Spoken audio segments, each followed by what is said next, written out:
Have you been looting gold watches, necklaces or even gold bars and have no idea what to do with them?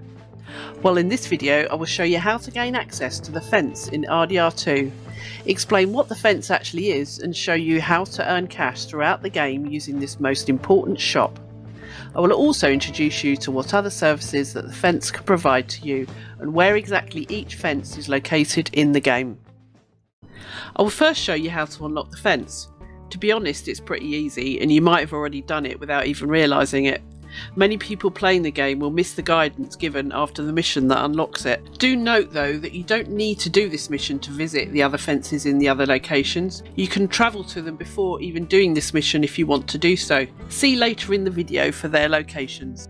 Once Susan approaches you in camp to tell you Hosea is waiting for you at Emerald Ranch, make your way here and proceed with the mission called the Spines of America.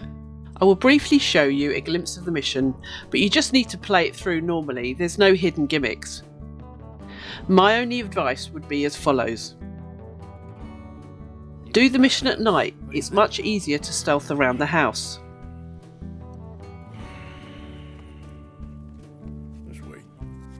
If you want gold on this mission, enter slowly through the front door and loot everything from both floors of the house. Go into your satchel if needed and get rid of items if your bags are full whilst looting. Make sure you close every drawer or cupboard to avoid being detected. There's also a cigarette card on the window ledge for you.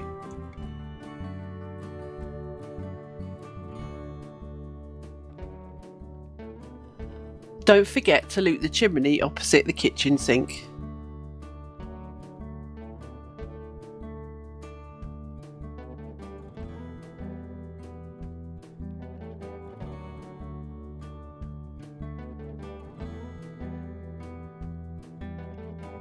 Head upstairs and loot the wardrobe and the chest at the end of the bed.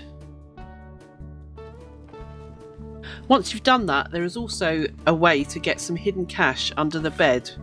If you threaten the rancher when he's asleep, you will still get the gold even if you do this as long as you loot everything else in the house. Where's the money? Ain't got no money, mister.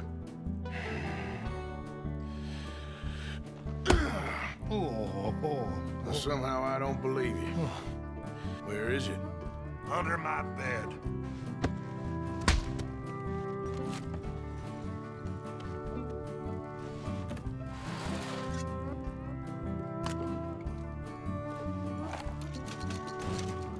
After this, if you're sure you've got everything, make your way outside and get onto the wagon with Hosea. The only thing left to do is race back to Seamus as quickly as you can, cutting corners when you can to see if you can get the gold.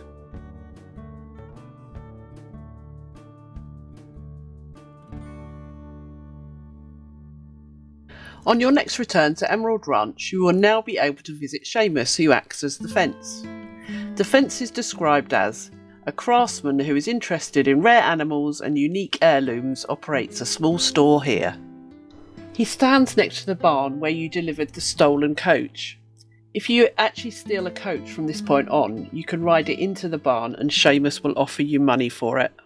But let's now see what services he has to offer for us. When you approach him, you will be able to either sell, buy or craft. Let's see what we can sell him first. The Sell tab will be presented to you showing every item that Arthur has in his inventory that you can sell to the fence. Please read the mid-screen comments here to check what the item you have in your inventory can be used for. If it says it can be used for crafting, do not sell it. I will explain shortly why you should keep them. If you're collecting cigarette cards as well, make sure you don't sell these by accident. If you come across gold bars, gold nuggets or jewellery bags, you will also be able to sell them here.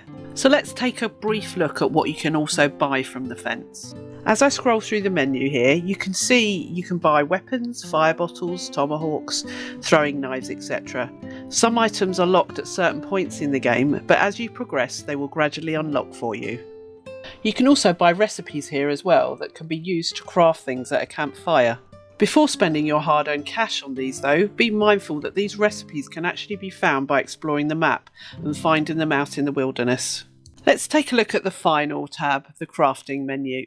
The fence has the ability to craft trinkets and talismans for you. Each trinket or talisman have special stat bonuses that once crafted and are in your inventory will immediately take effect. You do not specifically have to wear any of them once they're crafted. For example, this Coyote Fang trinket increases a player's Deadeye experience bonus by 10%. In order to craft these trinkets, you will need to start tracking down and killing the legendary animals. When you loot the animal, you will get an item that the fence can use to help you craft it. Some of the items also require the addition of jewellery that you can loot off dead bodies, such as silver or gold earrings, gold necklaces, etc. Be sure to check the recipes here of what you need, and remember, do not sell anything to the fence that says it's for crafting. Some of the talismans also need additional items as well as jewellery. This Alligator trinket needs the legendary Alligator tooth, a gold jointed bracelet and vintage Civil War handcuffs. The first two items are reasonably easy to find, but in order to get hold of the vintage Civil War handcuffs, you must collect all the cigarette cards for one set and send it by post to the collector. After about a day's in-game time, you will receive the vintage Civil War handcuffs in the mail. The Bear Claw talisman needs a quartz chunk. You can get a quartz chunk by sending off one of the bones you find to the collector by post. The Bison Horn talisman needs an Abalone shell fragment. This can be found in a house opposite the church in Rhodes.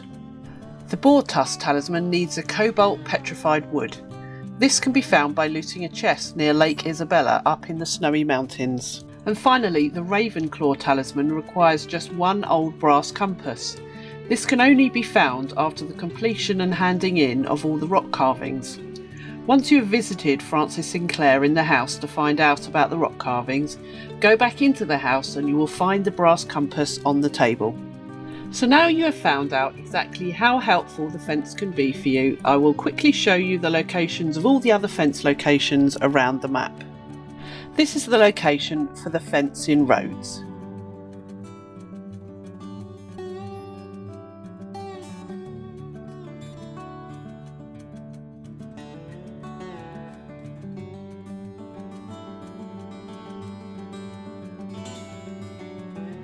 This is the location for the fence and the trapper in Saint Denis.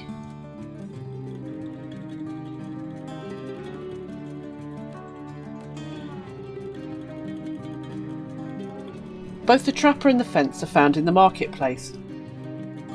Depending on what side you enter, you will need to walk past the trapper and into a dark corner where you will find a door to a shop that leads to the fence.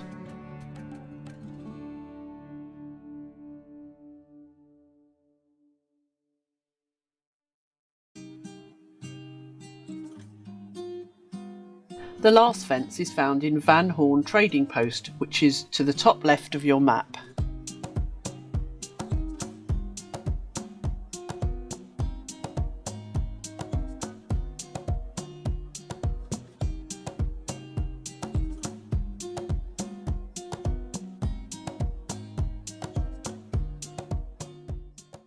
Many thanks for watching. If you find this or any of my other guides in this series helpful, please consider subscribing and clicking on the bell to receive updates on when I next upload.